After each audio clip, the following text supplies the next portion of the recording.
Olá pessoal, tudo bom com vocês? Espero que sim. Tô vendo que todo mundo está fazendo as atividades, as provas. Depois nós vamos chegar aí numa fase que nós vamos fazer a correção daquelas atividades da prova. Só antes eu queria fazer um pequeno resuminho sobre o que nós já vimos lá na sala de aula, né? O capítulo 2. E aí por isso eu compartilhei com vocês o livro de atividades, né?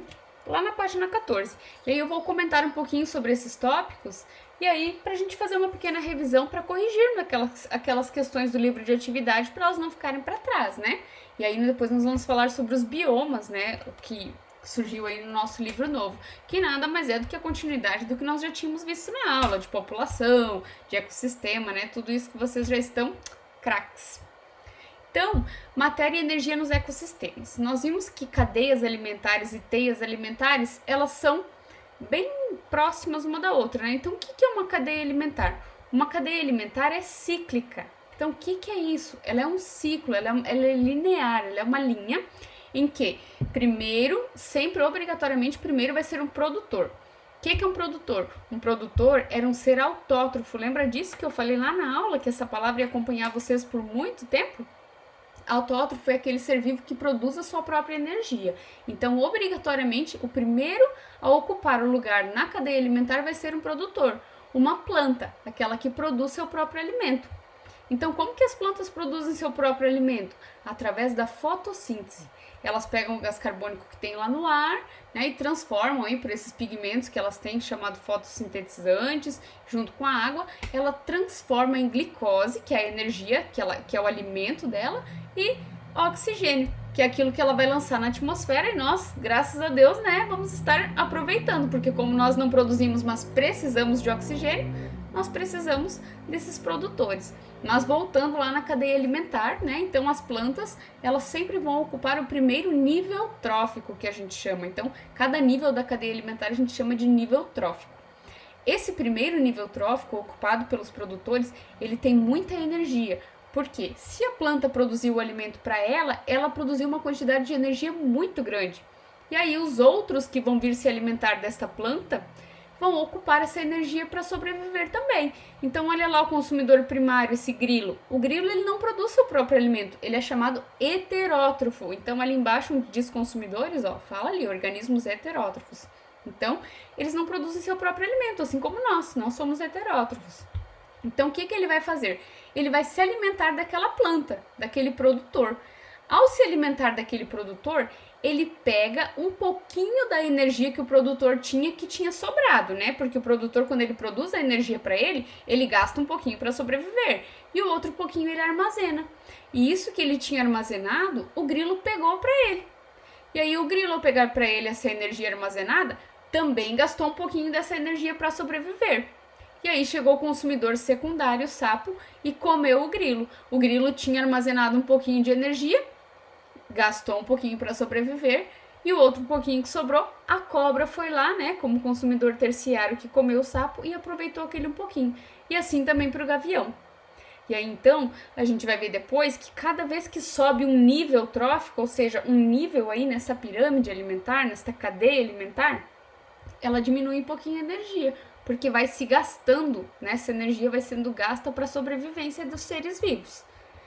E aí nós vimos aí nessa figura também que tem uma setinha azul que aponta para os decompositores. Lá no produtor tem, no consumidor primário tem, no secundário, no terciário, no quaternário, todos têm essa setinha azul que mostra os decompositores. Então, o que é que são decompositores? São fungos e bactérias. Então, imagina os fungos e bactérias, o que eles fazem? Quando uma plantinha morre, o fungo e a bactéria vão lá e comem ela. Quando eles comem ela, eles devolvem aqueles nutrientes que tinham para o solo, para a atmosfera, para o ar, né? Então nós vamos ver depois lá nos ciclos. Esses decompositores, eles atuam em todos os níveis da cadeia alimentar, todinhos. Por isso que tem uma seta ali mostrando, né, todos os seres vivos para os decompositores. Porque se a águia morrer, os decompositores vão lá e vão decompor ela. A cobra também, o sapo também, o grilo também e a planta também.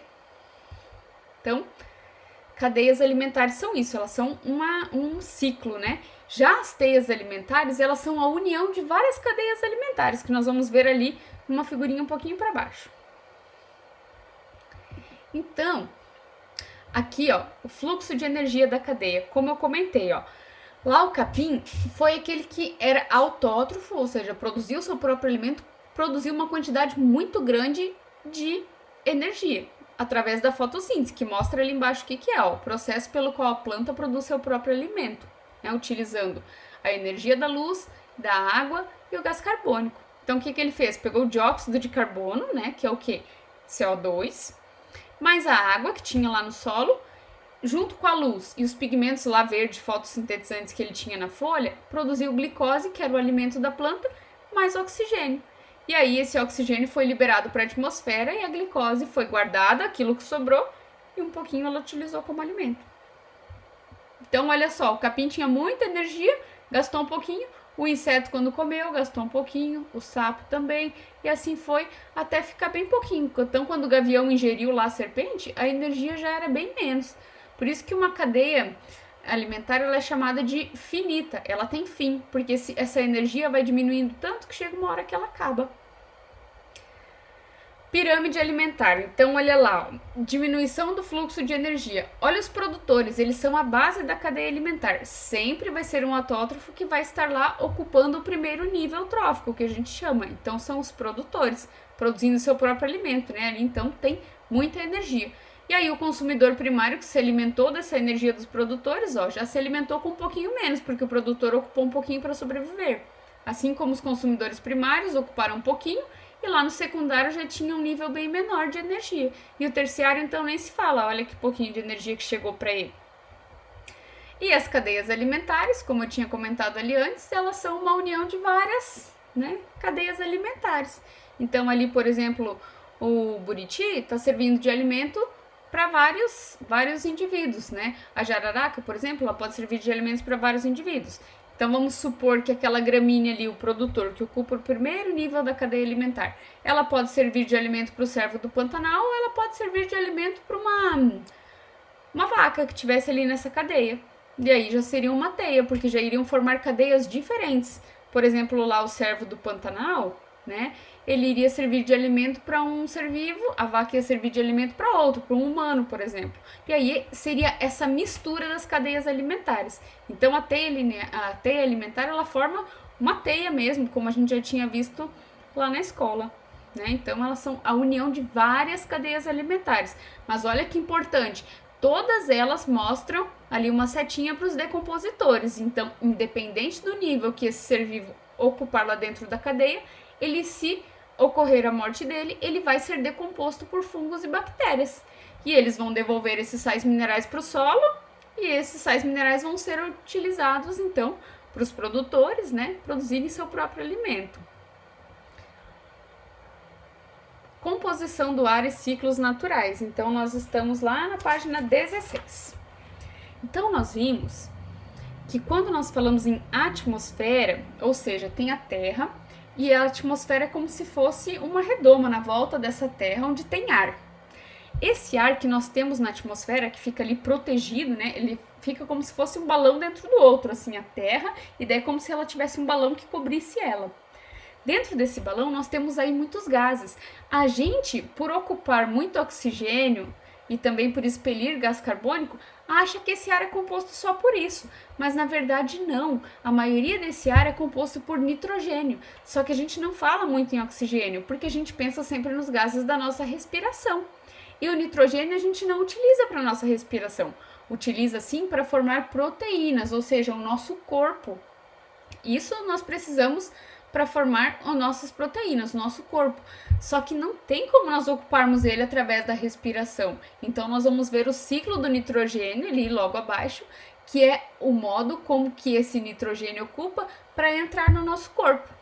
Então ali nós vimos que os gases que compõem a atmosfera são 78% nitrogênio. Olha a quantidade bem grande ali, né? Toda a parte azul. O oxigênio é a segunda maior parte que compõe a nossa atmosfera, 21%. E o gás carbônico que nós expelimos na nossa respiração, e vapor de água e outros gases só formam 1%, então são bem pouquinho. E aí então, lembra que eu comentei que o nitrogênio nós precisamos para formar as nossas proteínas, né? Formar o nosso corpo. Como que nós fazemos para ocupar esse nitrogênio se através da respiração nós não conseguimos absorvê-lo? Então assim, O ciclo do nitrogênio funciona da seguinte maneira: tem aquela figurinha ali, né, mostrando que tem muito nitrogênio no ar. Então, na atmosfera, tem muito nitrogênio que a gente respirando não consegue aproveitar.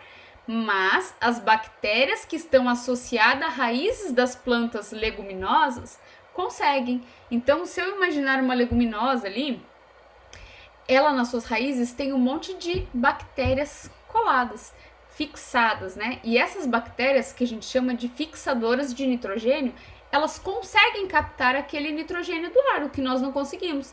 E aí, quando aquelas bactérias estão coladas na raiz, elas roubam aquele nitrogênio que tem no ar e a planta consegue absorver. E aí, a planta, absorvendo esse nitrogênio, a planta tem esse nitrogênio. E aí, nós, ingerindo a planta, conseguimos esse nitrogênio para nós, porque daí ele já não está mais dissolvido no ar, e sim numa planta. Então, essas raízes, né, com a associação das bactérias, roubam esse nitrogênio do ar e fixam ela na planta, por isso que são chamadas bactérias fixadoras.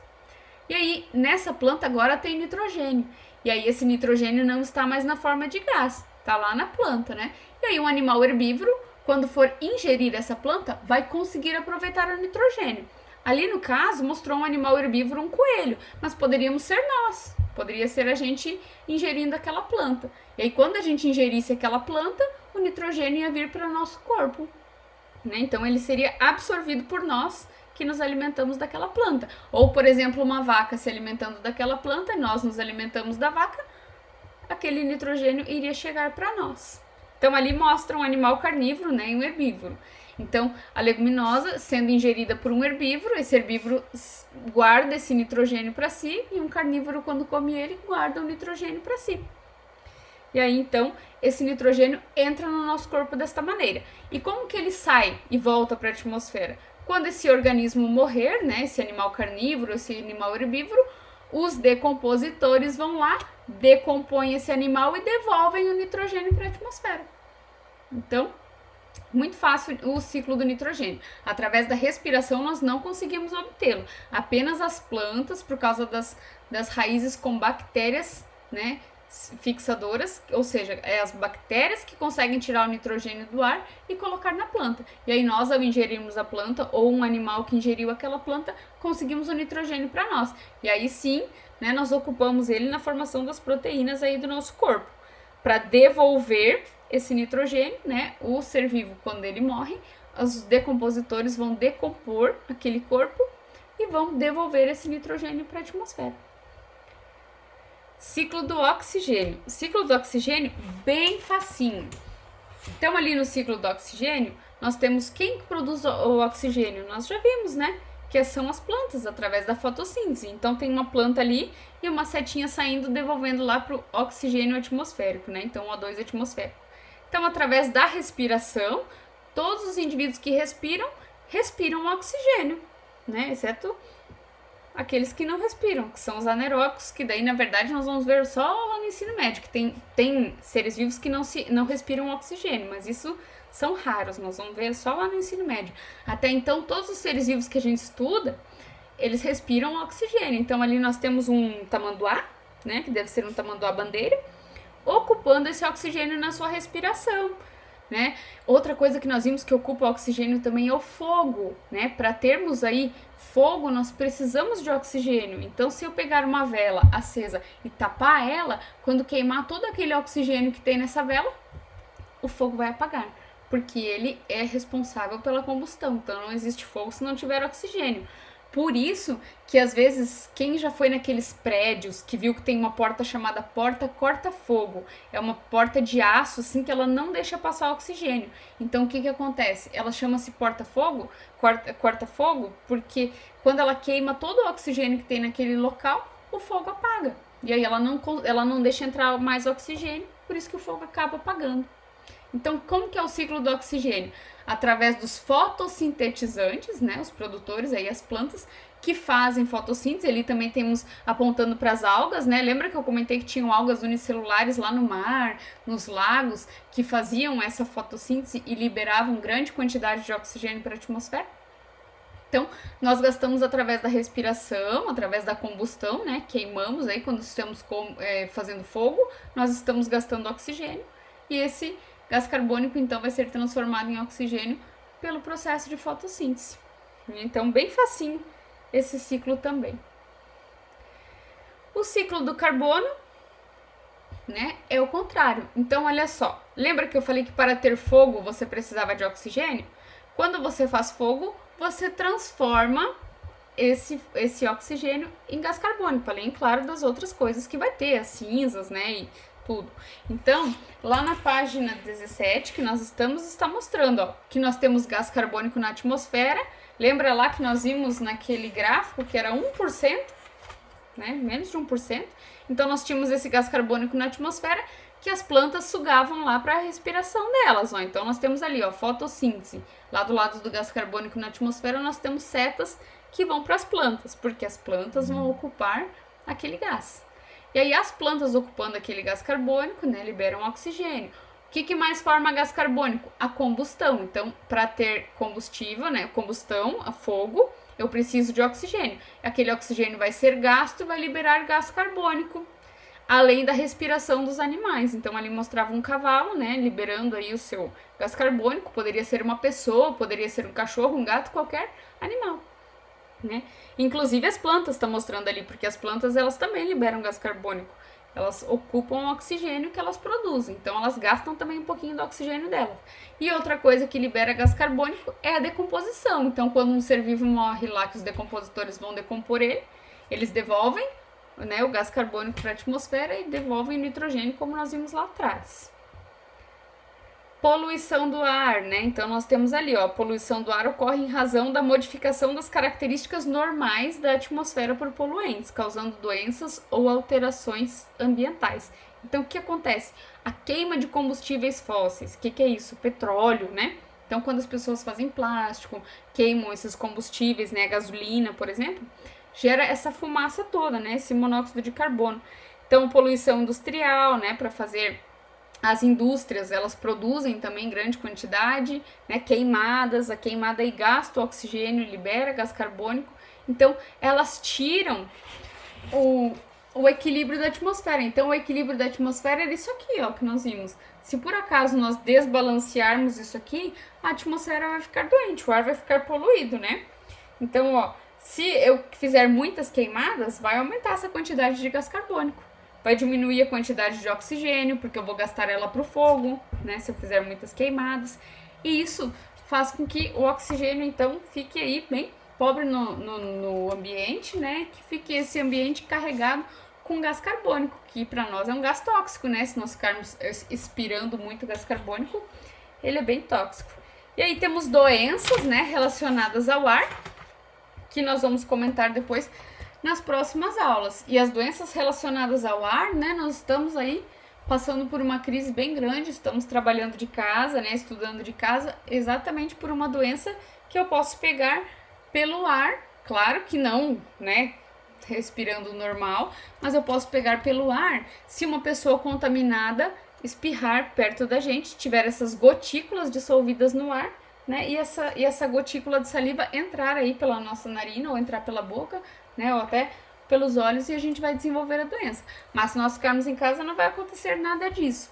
Então, espero que estejam todos em casa. Se precisarem sair, obrigatoriamente usem máscara, cuidem-se bastante, usem álcool, porque o álcool mata, né, esse vírus. O sabão também, ele tira uma proteína que tem uma capinha nesse vírus, que faz com que esse vírus morra.